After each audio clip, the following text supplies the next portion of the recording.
വക്കീൽ അദ്ദേഹം ഒന്ന് പുറത്തു പോയി നിന്നാട്ടെ. ഞങ്ങൾക്ക് ഇയാളോട് ചില കാര്യങ്ങൾ ചോദിച്ചറിയാനുണ്ട്. അല്ല, അത് ഞാൻ DIG പുന്നൂസിന്റെ നെവിയാണ്. കഴിഞ്ഞ ദിവസമാണ് അദ്ദേഹം ട്രാൻസ്ഫർ ആയി പോയത് സൗത്ത് സോണിലേക്ക്. അല്ലായിരുന്നേ ഇയാളെന്നെ മൂക്കി കയറ്റായിരുന്നോ? ഒന്നറിയ പുറത്തു പോയി നിൽക്കണോ?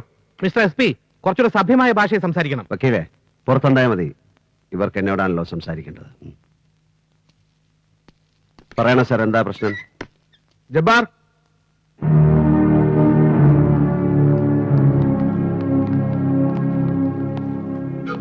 അറിയാലോ ഇവന്മാരെ അല്ലേ?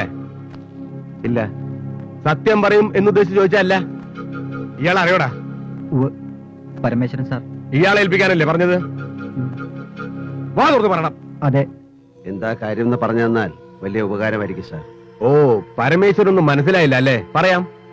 മംഗലാപുരത്ത് ഒരു ലങ്കേഷ് ഷെട്ടി ഈ പയ്യന്മാരുടെ കയ്യിൽ നിങ്ങളെ ഏൽപ്പിക്കാനായി കൊടുത്തയച്ച 25 കിലോഗ്രാം സ്വർണം സെൻട്രൽ എക്സൈസ് പാർട്ടി നീലേശ്വരത്ത് വെച്ച് പിടിച്ചു. By information. Nonsense, utter nonsense. എനിക്കൊന്നും അറിയില്ല. Lankesh Shetty, who is he? This is totally fabricated story. Stop man. ഇയാളങ്ങ് ബഹളം വെക്കാതെ. കുറ്റം നിഷേധിക്കുകയാണ് ഏതൊരു ക്രിമിനലും ആദ്യം ചെയ്യുക. സമ്മതിപ്പിക്കേണ്ടത് ഞങ്ങൾ പോലീസുകാരുടെ ഡ്യൂട്ടിയാണ്. കുറച്ചൊക്കെ എനിക്കും അറിയാം.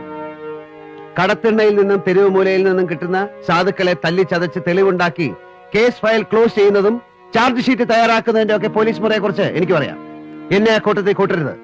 3-ാം മുറ ഉപയോഗിച്ച് എന്നെ കൊണ്ട് ഒരു അക്ഷരം പറയിപ്പിക്കാൻ ശ്രമിക്കുന്ന പോലീസുകാരുടെ ദേഹം ക്ഷീണിക്കേ ഉള്ളൂ.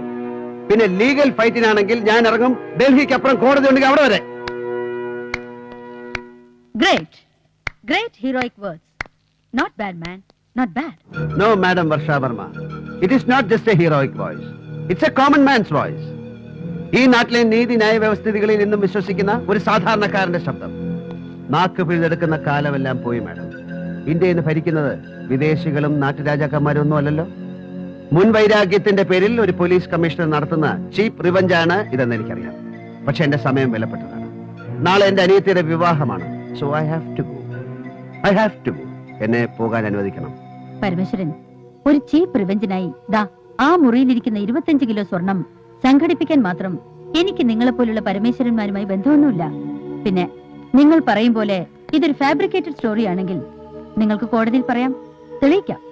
പക്ഷേ ഇന്ന് ശനിയാഴ്ച രാത്രി, നാളെ ഞായറാഴ്ച, മറ്റന്നാൾ തിങ്കളാഴ്ച മാത്രമേ ഞങ്ങൾക്ക് നിങ്ങളെ കോടതിയിൽ പ്രസന്റ് ചെയ്യാൻ കഴിയൂ.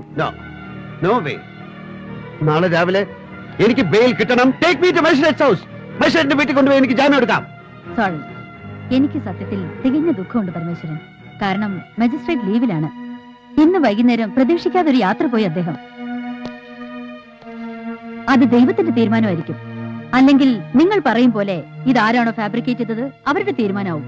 പക്ഷെ ഒരു കാര്യം നിങ്ങൾക്ക് വിശ്വസിക്കാം, അത് ഞാനല്ല. എനിക്കിതിൽ യാതൊരു തരത്തിലുള്ള താല്പര്യങ്ങളുമില്ല. I am doing my duty and we are doing our duty. Sorry, cellphone ഇവിടെ യൂസ് ചെയ്യാൻ പാടില്ല.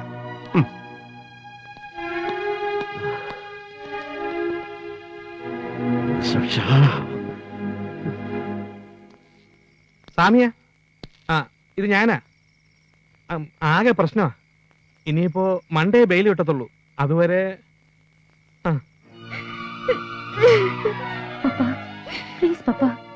ഇങ്ങനെ കരയല്ലേ? എനിക്ക് ഏട്ടനെ കാണണം. എനിക്കിപ്പോ കാണണം എന്റെ ഏട്ടനെ. സ്വാമി, മോളെ, ഈ അവസരത്തിൽ നമ്മൾ എങ്ങനെ അവിടേക്ക് പോവുക? എനിക്കതൊന്നും അറിയണ്ട.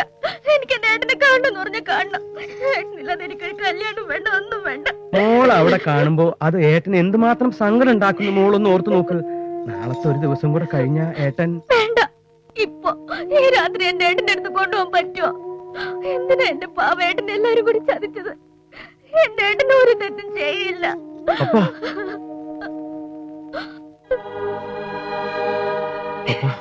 ഏട്ടനെ കാണാൻ എന്നെ ഒന്ന് കൊണ്ടുപോകോ പ്ലീസ്? നന്ദൻ, പ്ലീസ്. പോവാ.